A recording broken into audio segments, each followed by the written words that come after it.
Hey team, Coach B here with our own Scott Strool in New Jersey. Scott is training for the Whitefish Marathon where his son lives, who also works for Hammer Nutrition. Most of you probably remember Brian, who joined us a couple of months ago as we had a podcast and he did a town hall Q&A with us. Whitefish, Montana is at elevation. So with Scott living in New Jersey, we're talking about what can we do to acclimate and mimic race day conditions. So Scott, how are you? How are things going? And I'll let you take that question and let us know what you're going to do as we prepare for that 26.2 journey. Yeah, thank you, Coach. Yeah, so looking at the course map, I realized that Whitefish is at about 3,000 feet from the start, and the incline during the race goes to about 3,700.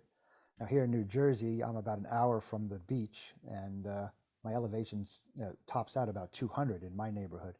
So I just wanted to, what could I do to get used to that, that higher altitude and maybe less oxygen? Now, you really can't train for elevation without elevation, but there are some things that you can do. And there's this company called Elevation Training that makes this training mask.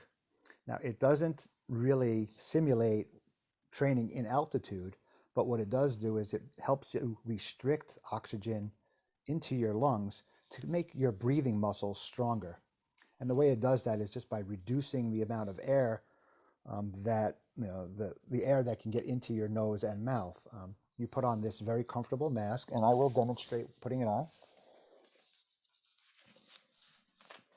You do look very mean when you wear this thing. You definitely look serious when you're wearing this, especially in the gym.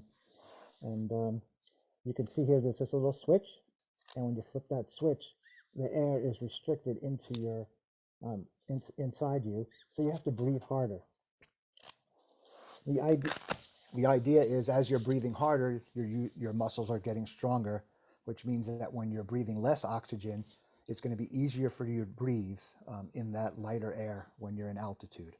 So I'm going to give this a try. My race is in about 2 months, and I'll use this on easy days to start with the switch wide open to get the most amount of air, and then as I get a little bit stronger and feel stronger, and I know I won't pass out, I'll close this up to make it even stronger and use that as my workouts. Thank you for that, Scott. How did you acquire and what's the price point of that device? Yeah, so this is the version 3. So there's the Elevation Mask 2.0 and 3.0. The 3 has an easier switch, and it was $50 on Amazon. And it also comes with this nice little case, so you can keep it with you. Um, and the other mask, the version 2, is $10 less, but I don't think it's not as comfortable. It doesn't have this nice padding. And also, instead of just a switch, they're dials. So while you're running, if you wanted to switch this is just one finger adjustment. Where the dials, I think, could get cumbersome. So I wouldn't get the 2.0 version to save $10.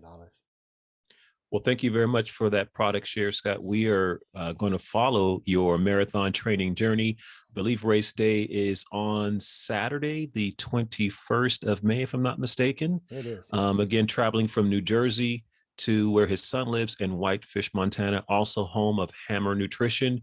Thank you for joining us today, Scott, and more to come, team. Thanks, guys.